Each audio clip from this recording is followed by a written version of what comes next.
Bendiciones mis hermanos, les habla un día más Teo Hernández y hoy día mis hermanos voy a compartirles un capítulo más de las Sagradas Escrituras, primer capítulo de Segunda de Macabeos. Ya el día de ayer terminamos con el primer libro de Macabeos, así es que comencemos mis hermanos con este segundo libro y yo les pido mis hermanos que nos acompañen, que sigan alimentándose de la palabra de Dios a través de este bello libro que el Señor nos dejó como enseñanza para nuestra vida, para que vivamos de acuerdo a sus voluntades. Voy a comenzar pues en este momento y la leemos en el nombre del Padre, y del Hijo, y del Espíritu Santo. Amén. Saludos a los hermanos que están en Egipto. Sus hermanos judíos de Jerusalén y del territorio de Judea les desean una verdadera paz.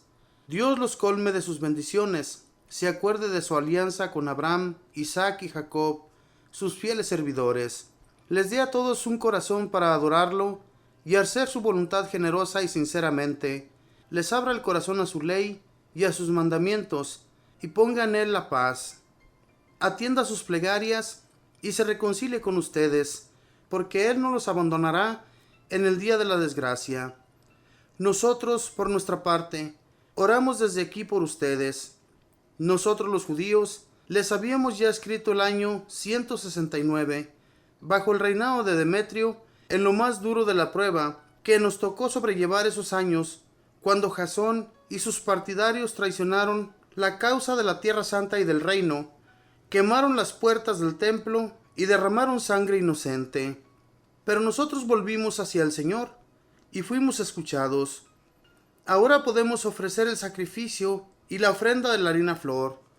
Encendemos las lámparas y exponemos los panes de la ofrenda.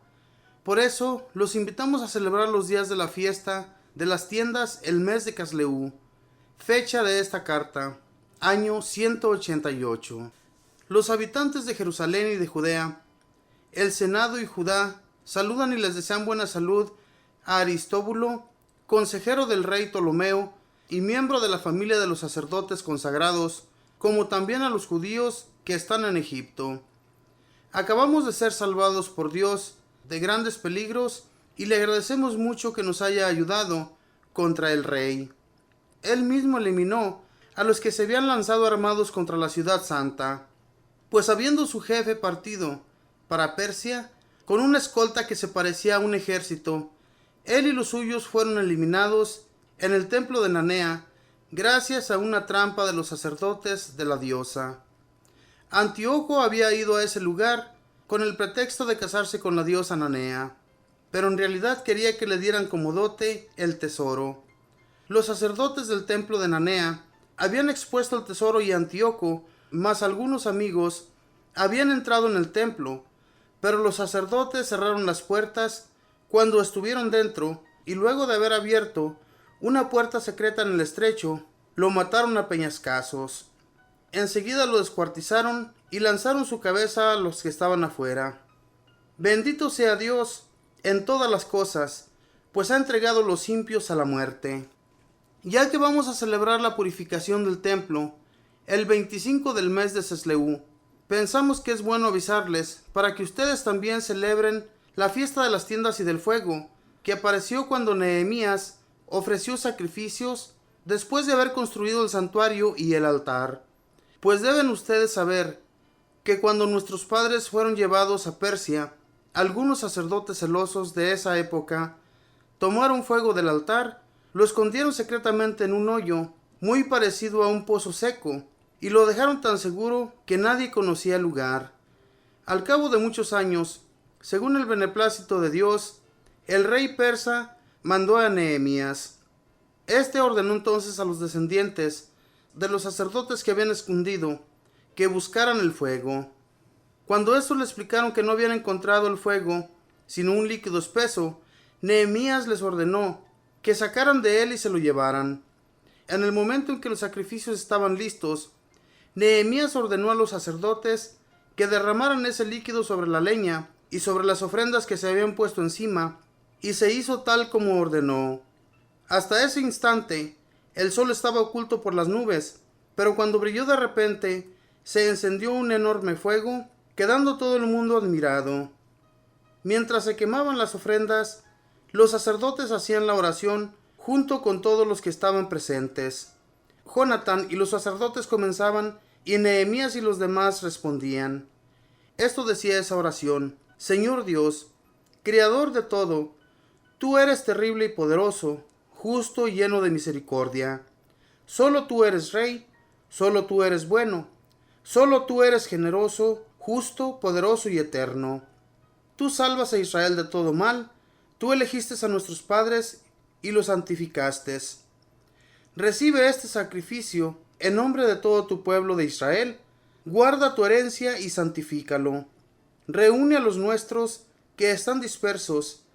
Libra a los que están cautivos en medio de las naciones y allí son despreciados. Mira con bondad a los que son menospreciados y considerados una nada. Así sabrán las naciones que tú eres nuestro Dios. Reprime a los que nos oprimen, nos insultan y nos tratan con desprecio. Instala a tu pueblo en tu lugar santo, tal como lo prometió Moisés. Los sacerdotes acompañaban los cánticos con arpas. Cuando el sacrificio se quemó entero, Nehemías ordenó derramar el líquido sobrante sobre grandes piedras. Se encendió un fuego que fue pronto eclipsado por el resplandor del fuego del altar. Se difundió este hecho, y al mismo rey de los persas le llevaron esta noticia. En el lugar donde los sacerdotes habían escondido el fuego, cuando iban a ser deportados, se encontró un líquido con el que Nehemías y sus compañeros quemaron las ofrendas santas. Después de verificar los hechos, el rey hizo levantar una cerca y decretó que sería el lugar sagrado. Regalaba este líquido y se lo devolvían, de manera que obtuvo importantes ganancias con ello. Nehemías y sus hombres llamaron a ese líquido Neftar, que quiere decir purificación, pero comúnmente se lo llamaba nafta. Palabra de Dios, te alabamos, Señor. Aquí los judíos, en los primeros versículos, les mandan cartas a los judíos que se encuentran en Egipto y a los que están dispersos por otras ciudades, para que no se olviden de las fiestas y de lo que se tiene que llevar a cabo en nombre de Yahvé, el Dios de Israel, ese Dios que los había sacado de Egipto una vez, pero que ellos andaban dispersos por esos lugares por causa de las persecuciones. Y entonces los judíos les mandan cartas invitándolos para que no se olviden de Dios, invitándolos para que sigan llevando a cabo todos esos sacrificios y no se olvidaran de Dios, que Dios no los iba a olvidar a ellos y que ellos seguían orando por el pueblo y por todos los que estaban dispersos. Porque los judíos, mis hermanos, cada que ellos se encontraban en paz y sin guerras, ellos llevaban a cabo los servicios que nuestro Dios les había ordenado. Por muchos días, por muchos años, ellos no tenían paz, porque vivían en constantes guerras. Entonces, cuando ellos se ven en paz, entonces sí, comunican a todo el pueblo qué es lo que se tiene que hacer para que Dios les siga ayudando y les siga dando las fuerzas para combatir con aquellos pueblos que venían en su contra casi todo el tiempo. Querían adueñarse de la ciudad de Jerusalén, querían adueñarse de todo lo que tenía el templo.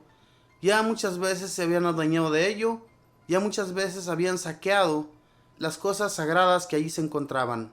Y entonces, hermanos, cuando los judíos ya se sienten totalmente libres, totalmente felices, entonces sí, convocan en el templo a todos los sacerdotes y a todo el pueblo para que allí se pongan de acuerdo y llevar a cabo lo que Dios, con mucha confianza y mucha fe, ellos tienen que continuar llevando a cabo los sacrificios que Dios les pedía. A ellos Dios los cuidaba, muchas veces les dio la victoria. Cuando el pueblo era dispersado por las naciones, cuando el pueblo no tenía paz, era porque habían abandonado a Dios. Ellos se habían alejado de Dios, adorando a otros dioses extranjeros. Y entonces Dios pues les manda un castigo, enviándoles tropas de otras naciones para que les hagan la guerra. Hermanos, Dios nuestro Señor siempre nos protege, siempre nos cuida. Hoy en la actualidad podemos ver que cuando le pedimos sus favores, Él no nos olvida. Él siempre está allí para socorrernos, para darnos felicidad. Pero nosotros, ¿qué hacemos? ¿Le estamos correspondiendo a nuestro Dios? de la misma manera que Él nos corresponde siempre. Nosotros hacemos promesas ante Él, pero no las cumplimos. No llevamos a cabo lo que Dios nos pide que hagamos. Si a Dios nosotros lo siguiéramos de todo corazón, ¿verdad? Como cuando el pueblo de Israel se arrepentía de sus pecados, eran perdonados y eran sacados adelante. Así Dios nos sacaría también a nosotros adelante con mucho poder. Pero no somos personas que cuando decimos que vamos a cumplir algo lo cumplimos. No lo cumplimos. Por eso Dios, mis hermanos, nos abandona por un tiempo y nos deja nuestra propia suerte. Porque no somos constantes en nuestra fe, en nuestra confianza en Dios. Si la tuviéramos, les aseguro que nada nos pasaría y en todo nos iría bien. Pero no somos personas que estamos cercanas a Dios. Sigámosle de todo corazón, en nuestras oraciones seamos sinceros y el pacto que hagamos con Dios, todo lo que le digamos que vamos a cumplir, cumplámoslo, porque de lo contrario nos va a ir mal. Que Dios les bendiga, mis hermanos, que pasen un feliz día.